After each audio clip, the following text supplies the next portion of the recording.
G'day, I'm Trisha Royst. I'm going to be showing you how I use Atelier acrylic paint in place of printing ink for my printing. The reason I do it is because acrylic paint is stable when it's dry, so that the surface doesn't wake up and mix with anything wet that I place over it. And also the range of colours means that I can use my prints either by themselves, under drawings, or in my mixed media process, and I can harmonise my colours with the basic painting.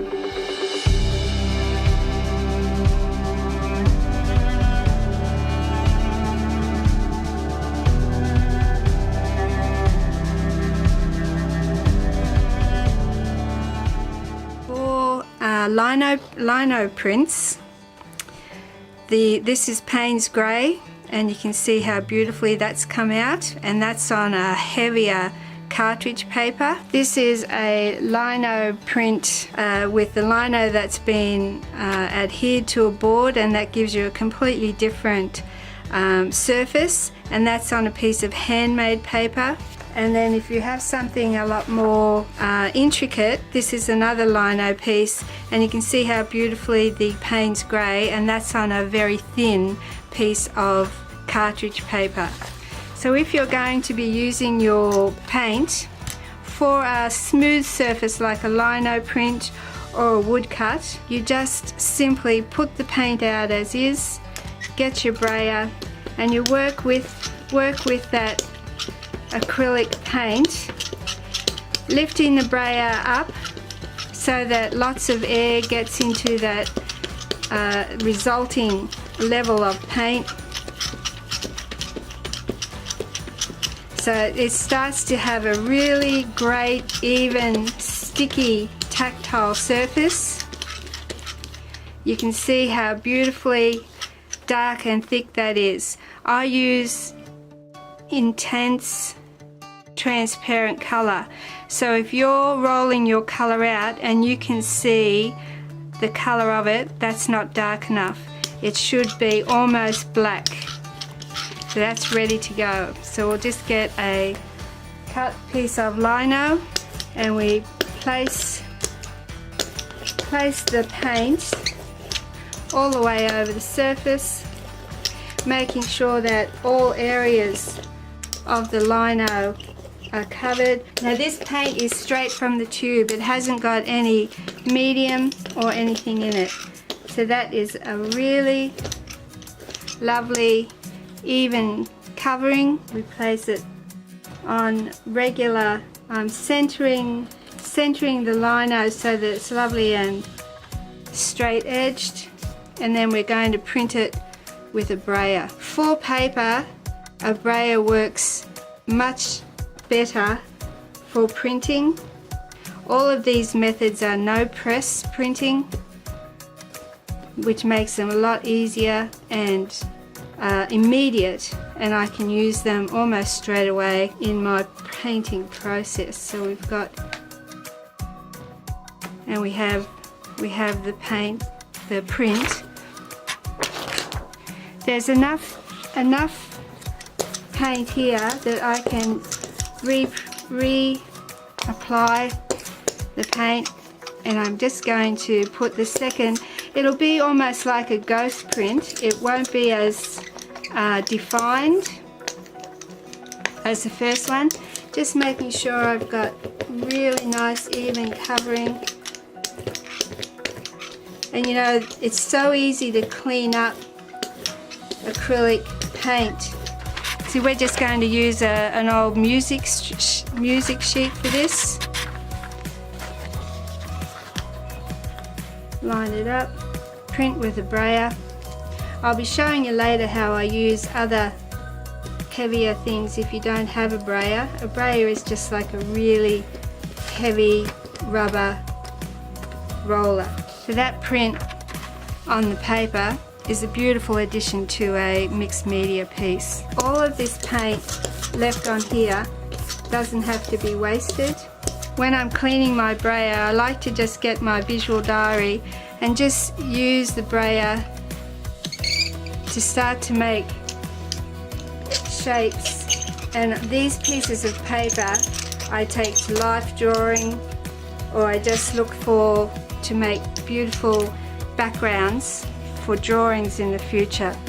Now this is got hardly any ink on it. I'm just going to place it in a flat dish with paper toweling. All of this paint, however, that's on the palette, I'm just going to put lines through that, and I'm going to spread some of that paint around. This is just a disposable palette. Once again, this is a piece of Canson Mitant paper. I'm just going to do a mono print so that this piece of paper will have a beautiful painterly design on it that I can take to a drawing session, and I haven't wasted the residual paint that's been left on the palette. So we have a mono print on a piece of thicker paper that's ready for a drawing. When you're working on canvas or when you have a colograph, however, the paint needs to be wetter without losing its chroma intensity. So for a colograph is just, it's derived from collage, so you collage texture objects on a firm base. Of course, something this thick won't go through a print, so it's ideal for our purposes that we're talking about today. And that's that colograph. You need a paint that's a little more wet. So what we do this time, we use our clear painting medium along with the paint. I'll do a different color this time. This time I'm using phthalo turquoise, and we're going to use this paint to make a colograph print on paper, and we're going to use it to print also on canvas. The canvas has a texture and the colograph has a texture, so we need the paint to be more wet.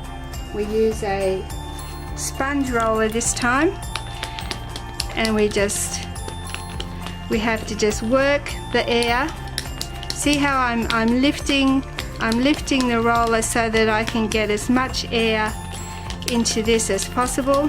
And once that has a beautiful even consistency, sticky, exactly like you do with your printing ink, only of course this is, and that's, see how we can see the color around the edge? We need a little more paint to make it deeper. I use intense transparent paints for all of my printing. Oh, that's beautiful. You can see the gorgeous stickiness.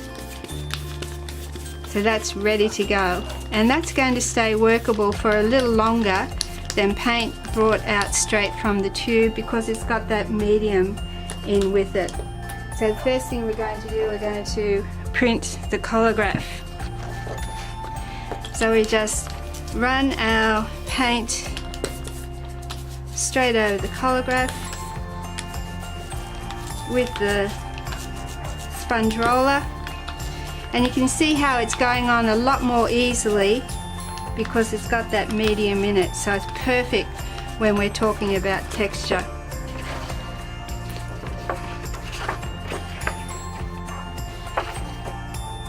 Line that up straight.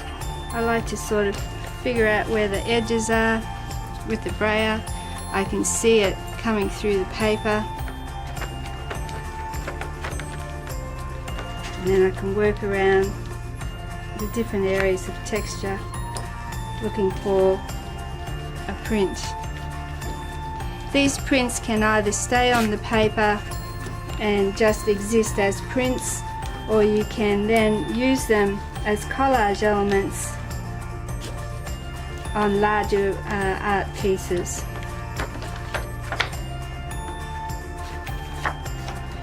So that's our, you can see the difference in the colours.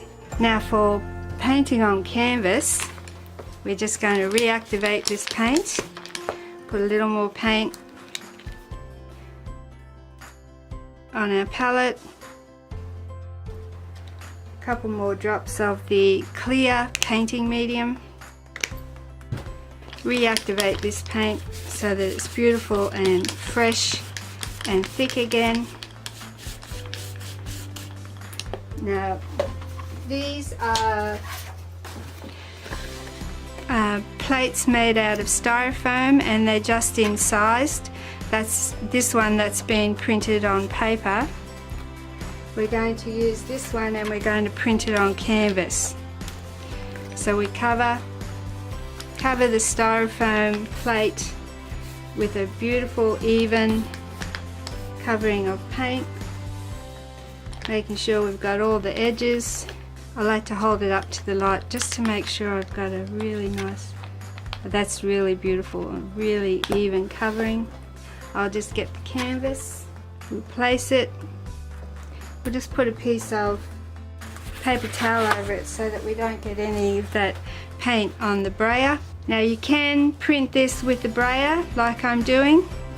If you don't have a brayer, something round with a beautiful flat surface and heavy will also, I think I just shifted it, will also give you a beautiful even. See how I'm going around, making sure I've got it even. I'm going to get a piece of tissue paper, white tissue paper, that's the print on the canvas. Immediately place tissue paper over your styrofoam plate and just print it lightly with your fingers. Don't do this with a brayer, because if you do this with a brayer or something heavy, the tissue paper will be stuck too hard and you won't be able to get it off the plate. You can see when the paint has come successfully onto the tissue paper on the back side, just peel it off really carefully and you have your ghost print on tissue paper. And what we do with that, with Atelier binder medium, we then use them in mixed media collage. This is the original print that has been printed onto the canvas. This is the ghost print that has been collaged onto the canvas, because once you put the binder medium onto the white tissue paper disappears and you get all that beautiful color coming through from underneath. So this is a still life motif to go with the still life. I'll show you one more. This is a more of a landscape feel. So this particular print that we've just used, here it is placed straight onto the canvas, and here it is the ghost print with the tissue. Repetition is a very important element of design. You can actually make the print be the whole reason for the canvas, so that this is a design oriented canvas piece that doesn't have a motive apart from the print that has been applied to the canvas. A really lovely way to use the paint up from this sort of thing is to get a piece of watercolor paper, moisten your leftovers on the palette, moisten some areas of your watercolor paper, push this around in a beautiful design with a wet brush, place your watercolor paper over your palette and then print a monoprint on the watercolor paper. It's going to have a completely different surface and feeling to the monoprint that we did from the paint that had no medium in it and had no water on it. I love to do work on paper that has already got a shape, an abstract shape on it, over which I then draw or paint a motif. And this is a perfect way to get those pieces of paper ready without wasting paint. So we have a beautiful monoprint. Can you see that? Beautiful monoprint on our watercolor paper from our palette. Now I'm just going to do it on a piece of regular visual diary paper. I really like this area here. I'm just going to do another monoprint now that there's not so much water, there's less likelihood of this thinner paper buckling. So I have a beautiful monoprint on drawing paper. There's still a little bit of paper there. This is a thicker handmade paper. Just going to get this last little bit of paper, paint. Those who know me know I very rarely waste anything. One last monoprint from this beautiful phthalo turquoise Atelier paint, and then we still have lovely, and I'll wash that off later. The next thing I'm going to show you is what I do with children. Children love the immediacy of printing, but they also love bright colour. So with children I use free flow paint. Children love to create their own collagraphs. Here's a couple that I've created with my grandchildren. This is one of their favourite, and we've just used the little pieces of wood from the back of a canvas, and they're adhered to a stable block. And these are more pieces of wood that have just been adhered to something so that the child can hang on to it really well. And that's a print from this collagraph. I'm just going to print a leaf and a collagraph. For children, a really easy way to print is using free flow straight from the bottle. What you lose with the free flow is some detail in your print, but for children what you gain is the immediacy and the love and the ease, plus easy cleanup. So I've just put out a little bit to make sure that the roller is completely saturated. We have another run. Remember, this is free flow straight from the bottle. We have to make sure that it's just as dark as the intense transparent colours were with the Atelier Interactive. Now that's really lovely. So we just roll the paint onto a leaf. This is just regular cartridge paper. Place the leaf, place a piece of clean paper to protect the sprayer, and we print that leaf the same way, and we have the print of the leaf. For the children's collagraph, it's the same thing. You just make sure that you get a really good covering of paint. Then this is straight free flow. The children, well, you can see what colors they love: red and yellow, blue, and it's lovely and wet, this paint. I have a piece of handmade paper here, so we will print that collagraph. Children come up with beautiful designs for themselves. Just get some textured elements, give them a piece of card or something and some PVA, and they'll make their own collagraph, and the joy in printing it is just amazing. So that's the free flow used with the sponge roller. If the children happen to get a mess anywhere, the best thing for cleaning is the incredible brush cleaner. This cleans dried paint from your brushes and from your dried brayers, but it also gets paint out of children's clothes, and I've even got paint out of a carpet with that.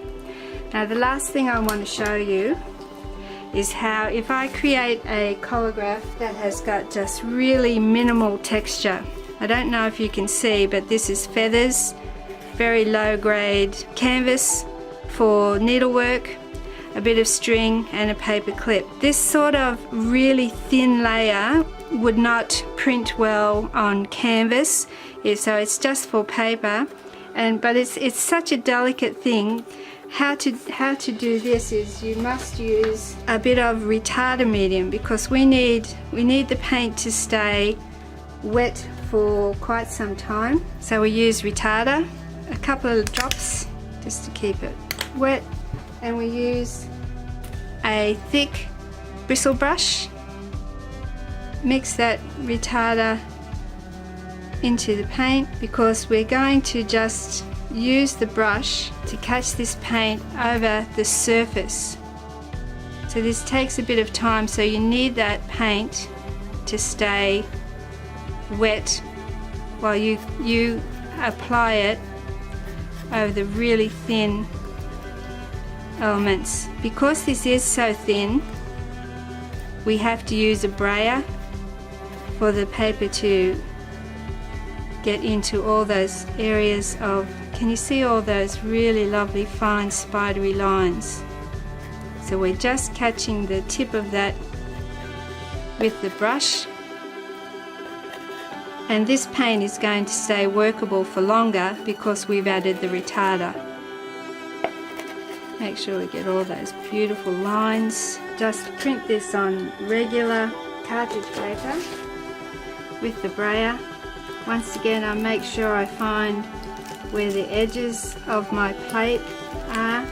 You can't do this with the paint as prepared previously in this demonstration because the paint is too thick for something so delicate.